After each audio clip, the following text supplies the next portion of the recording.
आज विज्ञान ने सभी क्षेत्रों में बहुत उन्नति कर ली, परंतु दो प्रमुख सवाल आज भी विज्ञान को हैरान किए हुए हैं।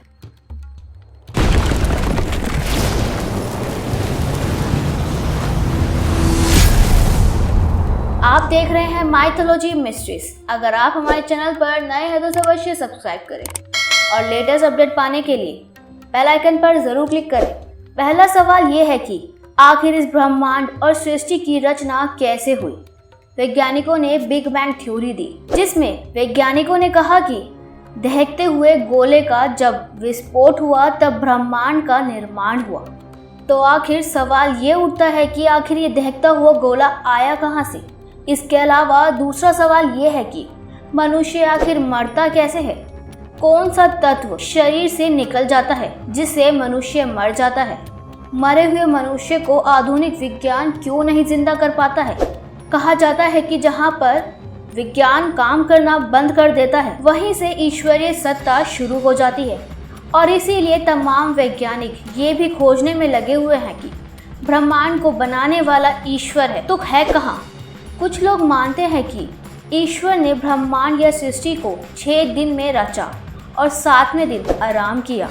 उसने सबसे पहले मानव को रचा और उसी की पसली से स्त्री को रचा।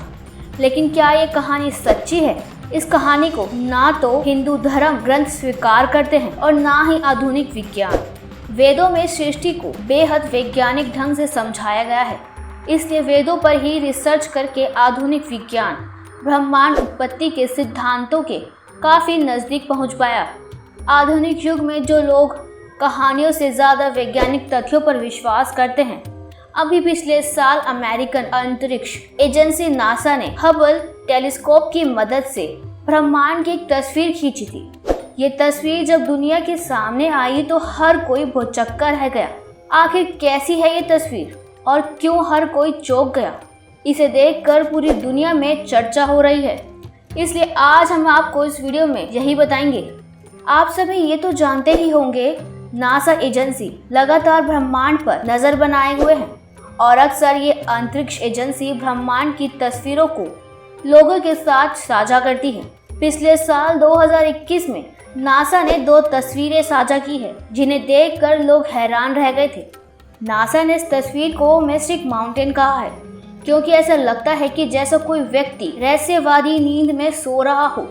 नासा द्वारा साझा की गई इस तस्वीर के साथ एक दूसरी तस्वीर भी है जो वेदों में वर्णित गर्भोदक्षी भगवान विष्णु की है, जिनको योग निद्रा में विष्णु का शयन काल या देव शयन चतुर्मास आदि नामों से जाना जाता है। यदि दोनों चित्रों को आप ध्यान से देखें तो इन दोनों में काफी समानताएं देखने को मिलती है। हबल टेलीस्कोप 7500 प्रकाश वर्ष दूर नेबुला की खोज करता है। विभिन्न खगोलीय पिंडों की खोज और प्रदर्शन करते हुए नासा ने जो फोटो कैप्चर की है उसमें कैरिन नेबुला को दिखाया गया है। कैरिन नेबुला अंतरिक्ष की एक छोटी सी हिस्से की पड़ताल है जो हमारी आकाश गंगा में सबसे बड़े स्टार बनाने वाले क्षेत्रों में से एक है, और ये क्षेत्र हमसे 7500 प्रकाश वर्ष दूर है। यहाँ ज्यादातर हाइड्रोजन गैस विद्यमान है। अब यदि हम हिंदू शास्त्रों की बात करें तो गौरी वैष्णववाद में सातवें तंत्र में भगवान विष्णु के 3 अलग अलग रूपों का वर्णन किया गया है, जैसे कि महाविष्णु, गर्भोदक्ष विष्णु और शिरोदक्ष विष्णु।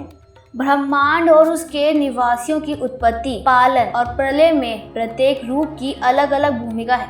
महाविष्णु कर्णोदक पर विराजमान है, यही संसार का बीज डालते हैं। यही विष्णु अग्नि, जल, वायु, धरती, आकाश तथा मन व अहंकार को उत्पन्न करते हैं। महामाया द्वारा रचित समस्त ब्रह्मांड की आत्मा के रूप में वह 1000 नेत्र तथा 1000 बाजों के साथ दृष्टिगोचर है। ऋग्वेद के पुरुषोक्त में इसी रूप के विषय में लिखा हुआ है। दूसरा रूप गर्भोदक्ष विष्णु का, जो महामाया द्वारा रचित उन सभी ब्रह्मांडों में आत्म विष्णु के रूप में प्रवेश करती है, जो सभी ब्रह्मांडों में आत्माओं की आत्मा है। यही बात भगवान श्री कृष्ण ने गीता में भी कही है। इसी विष्णु की नाभि कमल से श्री ब्रह्मा जी की उत्पत्ति होती है और इसी स्वरूप की कल्पना चतुर्मास या देवशयन काल नाम से विख्यात है। और अगला रूप है शिरोदक्ष विष्णु का प्रतीक, ब्रह्मांड में जीवित शरीरों में उनकी आत्मा के रूप में क्षीरोदक्षीय विष्णु ही निवास करते हैं।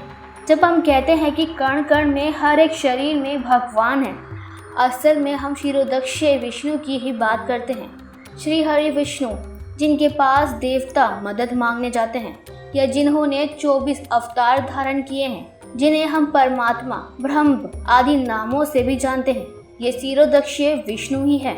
नासा मिस्टिक माउंटेन की फोटो बिल्कुल गर्भोदक्षीय विष्णु के चित्र के समांतर ही है। इसी से ये अंदाजा लगाया जा सकता है कि वेदों में वर्णित खगोल विज्ञान आदि विषय कितना सटीक है। इस तस्वीर के ठीक 2 महीने बाद नासा ने एक और तस्वीर साझा की थी और ये तस्वीर भी लोगों को हैरान कर देने वाली थी। अमेरिकी एजेंसी ने इस तस्वीर को हैंड्स ऑफ गॉड अर्थात भगवान का हाथ नाम दिया है। नासा द्वारा इंस्टाग्राम पर शेयर की गई इस तस्वीर को अब तक लाखों लोगों द्वारा लाइक किया जा चुका है। भगवान के हाथ वाली इस तस्वीर में देखा जा सकता है कि इसका बैकग्राउंड में गहरा काला अंतरिक्ष है और सुनहरी संरचना दिखाई दे रही है जो किसी हाथ जैसा प्रतीक हो रही है, इसलिए इसे हैंड्स ऑफ गॉड नाम दिया गया है। ये रचना सोने से निकलती दिखाई देती है। ऐसा लगता है जैसे कोई सर्वोच्च शक्ति अपना आशीर्वाद दे रही हो। दोस्तों, अनंत ब्रह्मांड का 10वां हिस्सा भी अभी आधुनिक विज्ञान नहीं जान पाया है। ऐसे में इस ब्रह्मांड को बनाने वाला ईश्वर का पता लगा पाना विज्ञान के लिए अभी तो फिलहाल असंभव ही लगता है। लेकिन एक बात तो अवश्य साबित होती है कि हमारे वेदों में ब्रह्मांड और ईश्वर के विषय में वर्णन है, वही विज्ञान के स्रोतों में उजागर होता जा रहा है। इसलिए हम कह सकते हैं कि हिंदू धर्म ग्रंथ वेद पूर्ण वैज्ञानिक और सत्य है। तो दोस्तों, इस तथ्य को लेकर आपकी क्या राय है, हमें कमेंट में ज़रूर बताएं और ऐसे ही रोचक तथ्यों को जानने के लिए चैनल को अवश्य सब्सक्राइब करें। वीडियो पसंद आई हो तो इसे लाइक करें और इस जानकारी को अधिक से अधिक लोगों तक शेयर करें। देखते रहे माइथोलॉजी मिस्ट्रीज।